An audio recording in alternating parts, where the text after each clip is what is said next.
Sir Nara Bhuvaneswari voice ఒకటి బయటికొచ్చింది. అది నిజమా? అబద్ధమా? అని సెకండరీ. కానీ బూతులు ఎక్కువగా ఉన్నాయి అందులో. సో ఎంతవరకు అవకాశం ఉంది సార్ ఆమె మాట్లాడిందా రియల్‌గా ఇలా? నారా భువనేశ్వరి బూతుల ఆడియో లీక్ ఒకటైంది. దాన్ని వైసీపీ వాళ్ళు విపరీతంగా ప్రచారంలో పెట్టారు. సహజంగానే ఇవాళ ఉన్న మీడియాకి ఇట్లాంటివి వచ్చినప్పుడు దాన్ని అందరూ కూడా ప్రచారంలో పెడతారు. అంటే తెలుగుదేశం మీడియా అయినా కూడా దాన్ని ఖండించడం ఏదో ఒకటి చేయాల్సిన పరిస్థితి అయితే ఏర్పడింది. అయితే ఆడియోలో ఉన్నది ఏంటంటే ఎవరో ఒక వ్యక్తి ఎమ్మెల్యే టికెట్ అడుగుతున్నట్టుగా ఉంది. సో దాంతో అతన్ని విపరీతంగా తిడుతుందామె. తిడుతున్నప్పుడు మిమ్మల్ని మానిటరింగ్ చేయాలని నేను అని చెప్తుంది. నన్ను ప్రాణం తీస్తున్నారు అని అంటుంది. అంటే బాగా విసిగి వేసారినట్టుగా ఆమె కనిపిస్తుంది వాళ్ళ యాటిట్యూడ్తో. కోపం అయితే కనిపిస్తుంది ఆ వాయిస్లో. ఇంకా దాంట్లో మామూలుగా కోపం వచ్చినప్పుడు ఒక్కొక్కరు ఒక్కొక్క రకంగా రియాక్ట్ అవుతారు. ఆమె బూతులతో రియాక్ట్ అయింది. అంటే లమ్ డాష్ వాడింది, ఇంకా రకరకాల బూతులు వాడింది. మధ్యలో నేను పెద్దింట్లో పుట్టాను, మీకంటే పెద్దింట్లో పుట్టాను అని అంటుంది. మీరు చెత్త కుప్పలో పుట్టారు, చెత్తన డాష్ ఇట్లా మాట్లాడుతుంది. సో అంటే వాళ్ళు దళితులు అనేది వీళ్ళు చెప్తున్నారు వైసీపీ వాళ్ళు. దళితులా కాదో తెలియదు కానీ మొత్తానికి ఆమె కంటే తక్కువ అనేది ఆమె ఫీల్ అవుతుంది. అంటే ఈ బీసీలో దళితులు అయి ఉండాలి. ఎందుకంటే ఆమె కమ్మ అని మన అందరికీ తెలుసు, ఎన్టీఆర్ కూతురు, చంద్రబాబు భార్య. సో కాబట్టి మీరు తక్కువ కులం వాళ్ళు అన్నట్టుగా ఆ పదం వాడలేదు కానీ చెత్తకుప్పలో పుట్టారు అట్లాగా మాట్లాడుతుంది. నేను మీకంటే పెద్ద కులంలో పుట్టాను అని కూడా మాట్లాడుతుంది. సో ఓవరాల్గా బూతులైతే బాగానే వాడింది ఆమె. దాంట్లో చాలామంది స్త్రీలు కూడా కోపం వచ్చినప్పుడు ఆ ఏజ్ గ్రూప్ వాళ్ళు ఇవాల్టి జనరేషన్ అంటే ఇంగ్లీష్లో తిట్టేయగలరు. దాంట్లో ఆమె కూడా ఇంగ్లీష్లో కూడా మధ్యలో బీతో స్టార్ట్ అయ్యే ఒక పదం వాడింది. సో అలాగా బూతులు అనేవి కామన్. కొన్ని ఏరియాల నుంచి వచ్చిన వాళ్ళకి కామన్. సినిమా ఇండస్ట్రీలో వాళ్ళు కూడా ఇప్పుడు బాలకృష్ణ కూడా బండబూతులు మాట్లాడతాడు లొకేషన్లో. ఆయనకు బూతులు మాట్లాడకపోతే ఒక వాక్యం కూడా కంప్లీట్గా రాదు, అలవాటు అయిపోయింది. అట్లా చాలామందికి బూతులు లేకుండా వాక్యాలు రావు. పల్లెల్లో కూడా మనం చూస్తే కొన్ని రకాల పల్లెలు, మా పల్లెలు అయితే చిత్తూరు జిల్లా, బూతులు లేకుండా మాట్లాడేవాళ్ళు కాదు అప్పుడు, ఆడవాళ్ళైనా మొగళ్ళైనా. అంటే అలవాటు అయిపోయింటారు. సో అది లేకుండా ఉండేవాళ్ళు కూడా చాలామంది ఉంటారు. బట్ ఆమె అయితే బూతులు మాట్లాడుతుంది. ఇది అంటే ఆమెకి ఏదో ఫ్రస్ట్రేషన్ క్రియేట్ అయింది. ఆ ఫ్రస్ట్రేషన్ ఎక్స్ప్రెస్ చేయడానికి ఆమె బూతులు మాట్లాడడం అవి చేస్తుంది. ఇది బేసిక్గా.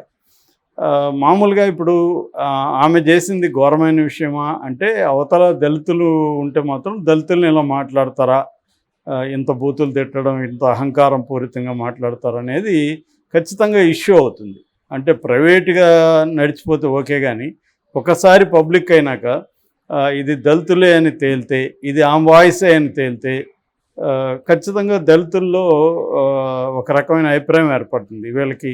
ఎందుకంటే అంతకుముందు చంద్రబాబు ఎవరైనా దళితుల్లో పుట్టాలని కోరుకుంటారా ఇలాంటివి ఏదో అన్నారు కాబట్టి ఇట్లాంటివన్నీ మళ్ళీ తీసుకొస్తారు వైసీపీ వాళ్ళు. దీన్ని విపరీతంగా వైరల్ చేస్తారు, ఆల్రెడీ చేస్తున్నారు వైరల్.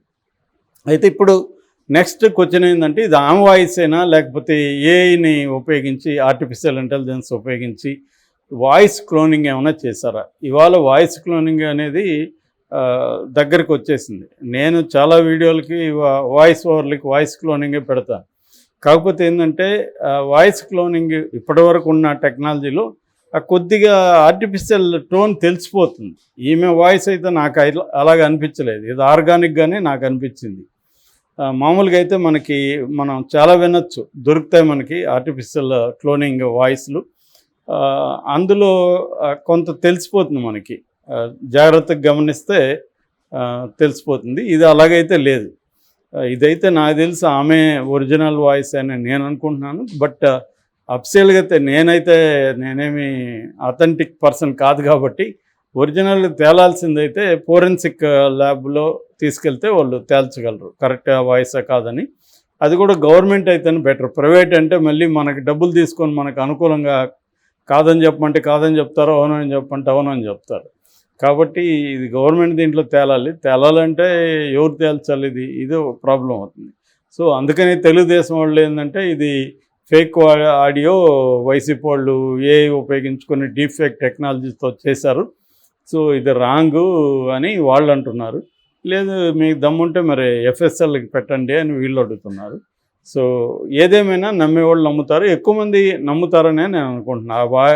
ఆమె వాడిన పదాలు అవన్నీ కూడా ఆమె పదాలే, అవి ఆమె మాట్లాడే భాష ఆ రకం ఉంటుంది. చంద్రబాబుది వచ్చినప్పుడు అప్పుడు ఇంకా డీప్ ఫేక్ రాలే కాబట్టి అది నా వాయిస్ కాదు మిమిక్రీ అన్నారు అప్పట్లో. సో కానీ అది ఎవరు నమ్మలే, మిమిక్రీ అని నమ్మలే, చంద్రబాబుదని అందరూ నమ్మారు అది. ఎందుకంటే ఆయన మాట్లాడిన పద్ధతి అదంతా, అది ఫోరెన్సిక్లో కూడా ఆయన వాయిస్ తేలిందన్నారు. కానీ వీళ్ళు అమెరికాలో తీసుకెళ్ళి నేను చెప్తున్నట్టుగా ఒక ప్రైవేట్ తీసుకెళ్ళి దాంట్లో మాది కాదని కూడా వీళ్ళు సర్టిఫికేట్ తీసుకొచ్చారు. అట్లాంటివి చేయొచ్చు వాళ్ళ, ఎందుకంటే తేల్చడం చాలా కష్టం డీప్ఫేక్ అయినా కూడా.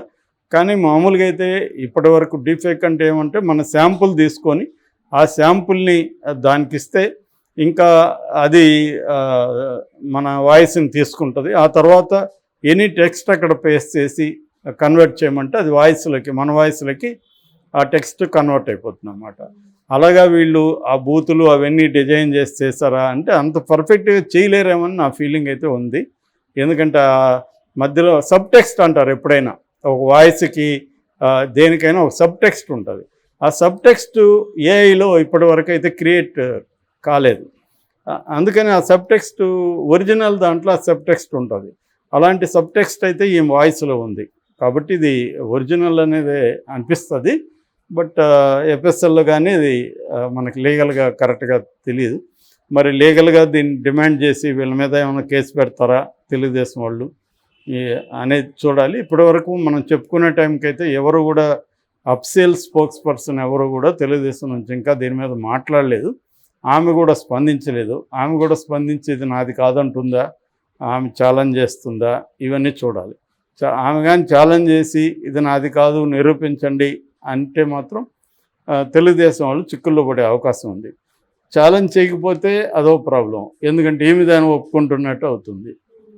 కాబట్టి మోస్ట్లీ ఆమె ఛాలెంజ్ చేసే అవకాశం ఉంది. ఎందుకంటే అప్పుడు చంద్రబాబు కూడా ఛాలెంజ్ చేశాడు. ఎందుకంటే అప్పటికప్పుడు తప్పించుకోవడానికి ఛాలెంజ్ చేసేయచ్చు, నాది కాదు కదా, మళ్ళీ వచ్చినప్పుడేమో అది రాంగ్ ఇచ్చారని చెప్పేయచ్చు. అలాంటివి ఉంటుంది. బట్ నమ్మేవాళ్ళు నమ్ముతారు. బట్ దీంట్లో డేంజరస్ అయితే లేదు. మామూలుగా అయితే దాంట్లో ఏమో చెప్పకూడదే అట్లేం లేదు. కానీ దళితుల్ని తిట్టుంటే మాత్రం, ఆ వ్యక్తి దళితుడై ఉంటే మాత్రం ఖచ్చితంగా ఎస్సీలు, ఆల్రెడీ ఎస్సీలు మెజారిటీ వైసీపీ వైపు ఉన్నారు. ఒక 20% 25% వీళ్ళ వైపు ఉంటారు. ముఖ్యంగా మాదిగల సెక్షన్ కొంత ఉండే అవకాశం ఉంది. ఎందుకంటే మందకృష్ణ మాదిగ చంద్రబాబు మద్దతు ప్రకటించాడు. ఆయన ఇన్ఫ్లుయెన్స్ అంత ఉండకపోవచ్చు కానీ బట్ ఎంతో కొంత ఉండే అవకాశం ఉంది. ఆ యాంగిల్లో చూసుకున్నప్పుడు ఆ సెక్షన్స్లో వీళ్ళ మీద తెలుగుదేశం మీద వ్యతిరేకత రావచ్చు. అంటే వీళ్ళకి ఇంకా అహంకారం పోలేదు, దళితుల్ని ఇలాగా మాట్లాడతారా అనేది. ఎందుకంటే ఆమె బాగా బూతులు విచ్చలవిడిగా వాడింది. ఆ ఫ్రస్ట్రేషన్ అంతా కనిపిస్తుంది. అంటే ఎప్పటి నుంచో ఫ్రస్ట్రేట్ అయినట్టుగా ఉంది. బట్ అది ఎప్పుడుది అనేది మాత్రం తెలియదు. ఇమీడియట్గా అంటే ఈ మధ్య 2-3 రోజుల వారంలో జరిగిందా, లేకపోతే అంతకుముందు ఎప్పుడన్నా అయిందా, ఏదేమైనా ఎన్నికల షెడ్యూల్ ఇవన్నీ వచ్చినాకనే జరిగినట్టుగా కూడా అర్థమవుతుంది. సో మేబీ ఫ్రస్ట్రేషన్ ఉండొచ్చు. ఎందుకంటే ఆమె చంద్రబాబు వెళ్ళట్లేదు కాబట్టి కుప్పంలో ఆమె ఎప్పటి నుంచో ఉంది. ఆమె చాలా బాగా ట్రై చేస్తున్నారని ఆమెకు మంచి పేరు కూడా వచ్చింది. ఈ కాంటెక్స్లో ఇలాంటిది రావడం ఖచ్చితంగా అటు భువనేశ్వరికి ఇటు తెలుగుదేశం కూటమికి కూడా ఇబ్బంది. రెండోది కుప్పంలో కూడా కొంత దానివల్ల ప్రాబ్లమ్స్ జరగచ్చు, ముఖ్యంగా ఈ దళిత సెక్షన్. ఎందుకంటే వీళ్ళు ఆ వ్యక్తి దళితుడా కాదా అనేది ఆ వ్యక్తి బయటికి రాలేదు, అతను ఎవరో కూడా తెలియదు. కానీ వీళ్ళు దళితుల మీద బూతుల దాడి అన్నట్టుగా వీళ్ళు ప్రచారం చేసేస్తూ ఉన్నారు. అది ఎంత నిజమనేది తెలియదు. బట్ ఆడియోని మనం డికన్స్ట్రక్ట్ చేసి చూస్తే నీకంటే నేను పెద్ద కులం అంటే అర్థం తనకంటే సోకాల్డ్ చిన్న కులాలని ఆమె ఉద్దేశంగా కనపడుతుంది. సో చిన్న కులాలు అంటే బీసీలో దళితులో అయ్యిండే ఛాన్సే ఎక్కువ కనిపిస్తుంది. ఈ యాంగిల్లో మరి ఏం జరుగుతుంది అనేది మనం చూడాలి.